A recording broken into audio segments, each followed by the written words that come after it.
नमस्कार, मैं हूं साक्षी। पेश है प्रमुख हलचल।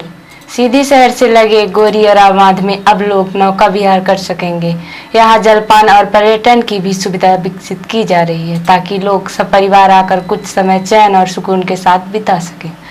प्रस्फुटन समितियों को यह जिम्मेदारी सौंपी गई है। गोरियरा बांध को पर्यटन के दृष्टिकोण से विकसित होने में पंचायत की आय भी वृद्धि होगी, बल्कि रोजगार भी मिलेगा। ग्राम विकास प्रस्फुटन समितियों को गोरियरा में 3 वर्ष के लिए नौका विहार व जलपान गृह संचालन की जिम्मेदारी सौंपी गई है। बताया गया कि सुरक्षा संबंधी मांगों को ध्यान में रखते हुए नौकायान सूर्योदय से सूर्यास्त तक की जा सकेगी। 23 मई को गोरियरा बांध में नौका विहार का शुभारंभ सीधी विधायक केदारनाथ शुक्ला के कर कमलों से संपन्न हुआ। नौका विहार का शुभारंभ करके सीधी विधायक केदारनाथ शुक्ला ने नौका विहार का भी आनंद उठाया। इस अवसर पर बीजेपी के वरिष्ठ नेता धर्मेंद्र सिंह परिहार सहित गणमान्य नागरिक भास्कर सिंह, ब्रिजेश सिंह, गोरे, प्रमोद सिंह सहित बड़ी संख्या में लोग मौजूद थे। नौका विहार के बाद विधायक सीधी केदारनाथ शुक्ला ने लोगों को संबोधित करते हुए कहा कि गोरियरा बांध में पर्यटन सुविधाओं का विस्तार किया जा रहा है, जिससे लोगों को यहाँ के प्राकृतिक वातावरण का आनंद मिल सके। इसके साथ ही उन्होंने कहा कि गोरियरा बांध के सौंदर्यीकरण के लिए 1 करोड़ का प्रोजेक्ट बनाया गया है, जिसके तहत विभिन्न कार्य कराए जाएंगे। अखिल भारतीय कांग्रेस कमेटी द्वारा ज्ञान सिंह चौहान को सीधी जिला कांग्रेस अध्यक्ष पद की जिम्मेदारी सौंपी गई है। ज्ञान सिंह चौहान को सीधी जिले का जिला कांग्रेस अध्यक्ष बनाए जाने के बाद कांग्रेस कार्यकर्ताओं और पदाधिकारियों में हर्ष और उल्लास व्याप्त है। लोग जगह जगह पर ज्ञान सिंह को कांग्रेस अध्यक्ष बनाए जाने पर अपनी खुशी का इजहार कर रहे हैं। उसी कड़ी में 23 मई को सीधी विधानसभा के गांधी ग्राम में भी कांग्रेस कार्यकर्ताओं और पदाधिकारियों ने ज्ञान सिंह चौहान को जिला कांग्रेस का अध्यक्ष बनाए जाने पर अपनी खुशी का इजहार किया और एक दूसरे को मिठाई खिलाकर बधाइयां दी। इसी कड़ी में चुरहट विधानसभा के पटपरा में भी कांग्रेस पदाधिकारियों एवं कार्यकर्ताओं को मिठाई खिलाकर ज्ञान सिंह के अध्यक्ष बनाए जाने का जश्न मनाया गया। इस मौके पर मौजूद कांग्रेस कार्यकर्ताओं और पदाधिकारियों ने पूर्व नेता प्रतिपक्ष अजय सिंह राहुल भैया एवं पूर्व मंत्री कमलेश्वर पटेल के प्रति आभार व्यक्त किया। ज्ञान सिंह को अध्यक्ष बनाए जाने के बाद जिले में लगातार उन्हें बधाई देने के साथ पटाखे फोड़ने और मिठाइयां खिलाकर जश्न मनाने का सिलसिला चल पड़ा है। यदि आप कोई दुकान चलाते हैं तो उधार मांगने वालों से सावधान हो जाइए, क्योंकि अब उधार मांगने वाले उधार ना देने पर प्राणघातक हमला भी करने लगे हैं। सीधी जिले के कमरजी थाना अंतर्गत ग्राम कोलूडीह के तालाब के पास से ऐसा ही एक मामला सामने आया है, जिससे चाय नाश्ते का होटल करके अपने परिवार का भरण पोषण करने वाले प्रदीप कुमार सिंह पिता लालमन सिंह को उधारी न देने की वजह से पहले तो उनके कर्मचारियों के साथ मारपीट की गई। बाद में आरोपियों ने दुकान मालिक प्रदीप कुमार सिंह के साथ भी जमकर मारपीट कर दी, जिससे उनके सर, पीठ, सीने और कंधे में गंभीर चोटें आई हैं। घटना 15 मई की बताई जा रही है, जहां दिन दहाड़े भरी दोपहरी में आरोपी दशरथ तिवारी का पुत्र जितेंद्र तिवारी, राजू कुशवाहा, मोनू मिश्रा, रोहित गौतम, राजगुरु मिश्रा, योगेश पांडे, राजा बघेल लाठी डंडा लेकर आए और प्रदीप पर खाना खाते समय टूट पड़े। आरोपियों ने काउंटर का सामान भी फोड़ डाला। घटना के बाद पीड़ित ने कमरजी थाने में मामले की रिपोर्ट दर्ज कराई, जिस पर पुलिस ने प्राथमिकी दर्ज करते हुए सभी आरोपियों के नाम रिपोर्ट नहीं लिखी और जितेंद्र तिवारी पर ही पुलिस ने जमानती धाराओं के तहत मुकदमा दर्ज किया है। पीड़ित ने अपना इलाज जिला अस्पताल में कराया, लेकिन उसकी गंभीर स्थिति को देखते हुए डॉक्टरों ने उसे बाहर इलाज कराने की सलाह दी, जिसके बाद पीड़ित ने रीवा हॉस्पिटल में भी अपना इलाज कराया है और सिर में गंभीर चोटें होने की वजह से उनका सीटी स्कैन भी किया गया है, लेकिन अब तक मेडिकल रिपोर्ट प्राप्त न होने की वजह से आरोपी पर धारा नहीं बढ़ी है और न ही अन्य आरोपियों के खिलाफ कोई कार्यवाही हुई है, जिससे दुखी होकर 23 मई को पीड़ित फरियादी प्रदीप कुमार सिंह जिला पुलिस अधीक्षक कार्यालय पहुंचा और जिले के पुलिस अधीक्षक को अपने साथ हुई मारपीट की घटना का आवेदन देकर सभी आरोपियों पर FIR दर्ज करने और मेडिकल के आधार पर आरोपियों पर धारा बढ़ाने की मांग की है। पुलिस अधीक्षक कार्यालय पहुंचे पीड़ित फरियादी प्रदीप कुमार सिंह ने NTV इंडिया न्यूज को पूरे घटनाक्रम की जानकारी दी और कहा कि मुझे पुलिस अधीक्षक से न्याय का भरोसा है।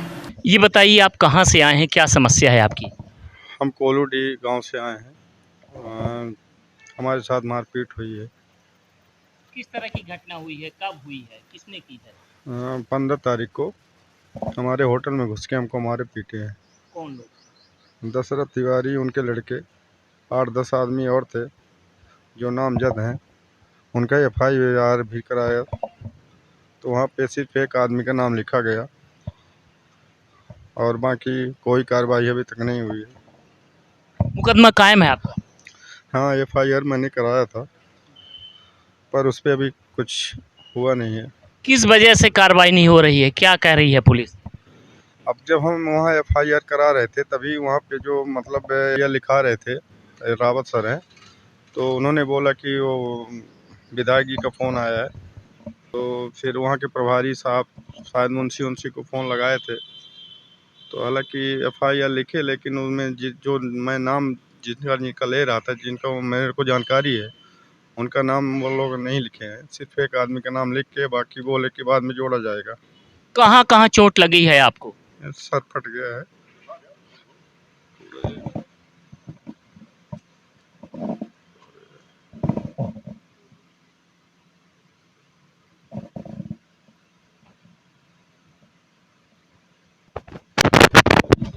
इसकी अभी जांच दी जा रही है, बोला जा रहा है कि क्या कर लिया तो। क्या चाहते हैं? उचित कार्रवाई। घटना के कई दिन बीत जाने के बाद भी कमरजी पुलिस द्वारा पीड़ित फरियादी को संतुष्टिपूर्ण न्याय न दे पाना कहीं न कहीं कमरजी पुलिस की कार्यप्रणाली को कटघरे में खड़ा करता है। इसके पूर्व भी कमरजी थाने में उचित न्याय न मिलने की वजह से कई फरियादी जिले के पुलिस अधीक्षक के पास पहुंचकर अपनी फरियाद कर चुके हैं। अब देखना यह है कि पुलिस अधीक्षक इस मामले में किस तरह का कदम उठाते हैं। सीधी जिले के देवनार नाला के पास भीषण सड़क हादसा हो गया, जहां पर एक ट्रक व सांची दूध का एक वाहन आमने सामने टकरा गए। टक्कर इतनी जोरदार थी कि सांची दूध का टैंकर सड़क पर ही रह गया और आगे वाला हिस्सा नदी में जा समाया। इस भीषण दुर्घटना में ड्राइवर की मौत हो गई तथा साथ में बैठा एक शख्स गंभीर रूप से घायल हो गया, जिसे उपचार के लिए जिला चिकित्सालय सीधी लाया गया है। बताया गया कि सीधी से रीवा की तरफ जा रहा सांची दूध का वाहन ड्राइवर सुनील कुमार भुजबा, उम्र 25 वर्ष, पिता छोटेलाल भुजबा, जो कि ग्राम बढ़ौरा का रहने वाला था, उसकी घटना स्थल पर ही दर्दनाक मौत हो गई। घायल व्यक्ति की अभी पहचान नहीं हो पाई क्योंकि वह अचेत अवस्था में है। सिमरिया पुलिस मामले की जांच में जुटी है। सीधी संजय टाइगर रिजर्व के लुरघटी क्षेत्र के जंगल सीमा से लगे गांव में जंगली हाथियों के झुंड ने पिता और पुत्री को कुचल दिया, जिसकी वजह से पिता व पुत्री की घटना स्थल पर मौत हो गई।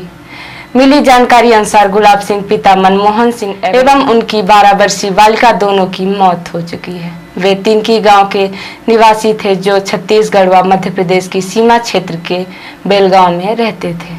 मामले में सीधी जिला पंचायत सदस्य जो वन स्थायी समिति सीधी के सदस्य शेषमणि पनिका हैं, उन्होंने कहा कि सीधी वन विभाग को छत्तीसगढ़ सीमावर्ती क्षेत्र में बचाव दल भेजकर कार्यवाही करना सुनिश्चित करें, क्योंकि सीधी जिले की सीमा के सटे गांव में अक्सर ऐसे गांव में दुर्घटनाएं हो रही हैं।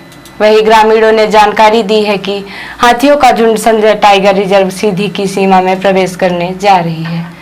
उनका वहीं से आना जाना रहता है, इसलिए संजय गांधी रिजर्व के कर्मचारियों को सूचना दे दी गई है। रिपोर्टर हिमानी रौतेला ने बताया कि नैनीताल सरोवर नगरी में आज सुबह से बारिश हो रही है।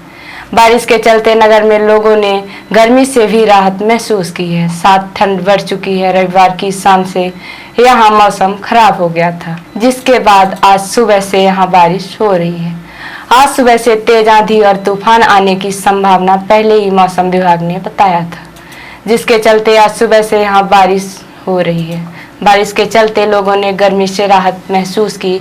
अचानक मौसम बदलने से पर्यटक भी ठिठुरते नजर आए। पर्यटक सुबह से ही होटलों में ही दुबकने को मजबूर है।